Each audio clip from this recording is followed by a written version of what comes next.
It's on the house. It's all brought to you by Miracle Lumber and Ace Hardware. We're right on West Highway 10, Wadena, and we have Jason Miracle with us again.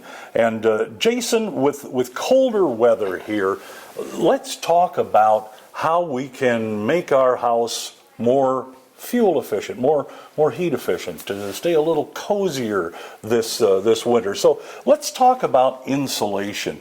And boy, insulation has changed a lot over the years. Just a few years ago, the blow-in stuff was really popular. Is that still? Yep, it's still by far the most popular for attic spaces. And we offer a fiberglass blown-in insulation and a cellulose blown-in insulation.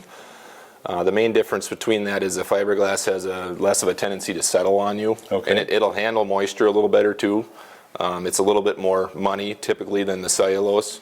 Cellulose seems to blow in a little easier, but it's a little dirtier because it's paper based kind of. But it's a good option for adding on top of an existing, bad insulation or what you have that's from the home, years ago. So.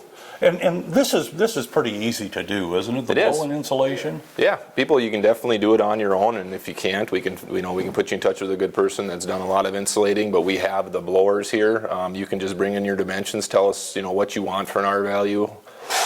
We can schedule the blower for you. You go ahead and either we can deliver the blower in a trailer, and the insulation's right in the trailer. You don't have to move the blower around. You can blow right out of the trailer. Right. And then you can bring it back, or we can pick it up from you. And the insulation blower is, of course, free of charge without the with the purchase of the insulation. So. Sure. Now, with when you use this blow-in insulation, and again, you said it's usually for attics, but can you use it at other places? Are there other applications? It can be used in walls. It's just not as common around here. There's parts of the country where it is, but usually anything besides a bat in a wall is typically a spray foam application. But it's really important to be aware of what you have existing in your attic for insulation. You'd be surprised, if people really don't check. If you have a home from 20, 30 years ago, sometimes there's only 6-8 inches of insulation up there. On new construction, your R value in an attic nowadays is typically from an R50 to an R60. And from a blown-in insulation standpoint, that's 1 foot all the way up to 20 inches. Okay. So it's one of those, it's expenses that aren't a lot, but they really have a short payback period. And that was going to be my next question, Jason. What, if you put that R50 or R60 in there, how long does it take to recoup the money? Well, I'm not a kilowatt expert, but I can tell you on people that are doing it in an existing home, if you double your R value, you can usually do it for less than $500. Well, everyone knows how expensive heating and electrical bills are. I'd say the payback's going to be less than 10 years for sure. Could be less than 3 years in some cases. So. What about the foam? I've seen that where they blow the foam into walls. Is that something that's popular too? It is popular. We've looked into getting our own equipment for that, but we can put you in touch with a good person to do it. We can estimate it for you, give you a price on it, and line you up with those people. Sure. Now, does that when you put the foam in the walls like that, is it more of a problem to get at electricity or wires and plumbing and that type of thing? It can be.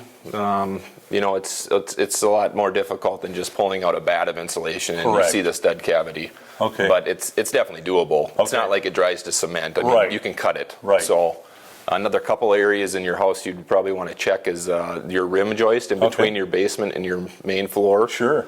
Nowadays on new construction, it's very well insulated. 20, 30, 40 years ago, it was not insulated very well, and that's a huge heat loss. And it's not something people think of because your walls are insulated, but part of your wall is that outside rim of your floor.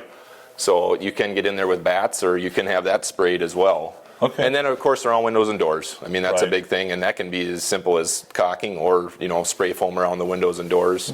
If you're going to replace a window or door, really you should take the existing frame out. Because that's the only real way you're going to be able to re-insulate around the frame, and that's where a lot of your heat loss is. And then the old tried and true way is the bats. Yep, they've been around forever, and we still sell a ton of it. It's easy to install, and the R values, they're becoming better and better. They actually make a 5.5-inch bat that's an R21 now, and for many years it was an R19. So. All right. Come find out more. These guys have all the answers. It's on the house. It's all brought to you by Miracle Lumber at Ace Hardware. We're right on West Highway 10, Wadena.